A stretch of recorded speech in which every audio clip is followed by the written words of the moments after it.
Hello guys, ഇന്ന് എന്തൊക്കെയാണ് കഴിച്ചതെന്ന് നോക്കിയാലോ. അപ്പോൾ ഇത് രാവിലെ തന്നെ ഞാൻ പുട്ടും കടലക്കറിയാണ് കഴിച്ചത്. കുറച്ച് കഴിഞ്ഞപ്പോഴത്തേക്ക് കടല വറുത്തയും കൂടെ ഉണ്ടായിരുന്നേ, അതോടെ കുറച്ച് കഴിച്ചേ. അത് കഴിഞ്ഞപ്പോഴത്തേക്ക് തീനെല്ലിക്ക മേടിച്ചിട്ടുണ്ടായിരുന്നു, അതിൽ നിന്ന് 2 കൂടെ കഴിച്ചിട്ടുണ്ടായിരുന്നേ. ഉച്ചയായപ്പോഴത്തേക്ക് നല്ല ചോറും ചെമ്മീൻ റോസ്റ്റും അച്ചാറും ചമ്മന്തി എല്ലാം കൂടെ കൂട്ടിയാണ് കഴിച്ചത്. അത് കഴിഞ്ഞപ്പോഴത്തേക്ക് വേഫേഴ്സിൻ്റെ സ്റ്റിക്കും കൂടെ ഉണ്ടായിരുന്നേ, അങ്ങനെ അതുകൂടെ കഴിച്ചേ. കുറച്ച് കഴിഞ്ഞപ്പോഴത്തേക്ക് കുഞ്ഞുങ്ങൾക്ക് പിസ്ത കൊടുത്തപ്പോഴത്തേക്ക് അതിൽ നിന്ന് കുറച്ച് പിസ്തയും കൂടെ ഞാൻ കഴിച്ചിട്ടുണ്ടായിരുന്നേ. അത് കഴിഞ്ഞത് ഈ പുളിമിഠായി കൂടെ കഴിച്ചിട്ടുണ്ടായിരുന്നു. ഇതെനിക്ക് ഭയങ്കര ഇഷ്ടമാണ്. നിങ്ങൾക്ക് ഇഷ്ടമാണെങ്കിൽ കമൻറ്റ് ചെയ്യണേ. അത് കഴിഞ്ഞ് വൈകിട്ടൊരു 4:30 ആയപ്പോഴത്തേക്ക് ഒരു ഗ്ലാസ് ചായയും ഈ ബോണ്ടയും കൂടെ കഴിച്ചിട്ടുണ്ടായിരുന്നേ.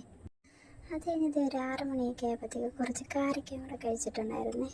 നല്ല ടേസ്റ്റ് ഉണ്ടായിരുന്നു. അങ്ങനെ രാത്രി ആയപ്പോഴത്തേക്ക് ചോറും അയിലക്കറിയും മത്തിക്കറിയും തോരൻ അച്ചാറും എല്ലാം കൂടെ കൂട്ടിയാണ് കഴിച്ചത്. അത് കഴിഞ്ഞപ്പോഴത്തേക്ക് ഒരു കപ്പ് വെള്ളം കൂടെ കുടിച്ചിട്ടുണ്ടായിരുന്നേ. കിടക്കുന്നതിന് മുമ്പത്തെ 2 മാങ്ങയും കൂടെ കഴിച്ചിട്ടുണ്ടായിരുന്നേ. അപ്പോൾ ഇന്ന് ഇതൊക്കെയാണ് കേട്ടോ കഴിച്ചത്. അപ്പോൾ നാളെ കാണാം. ടാറ്റാ.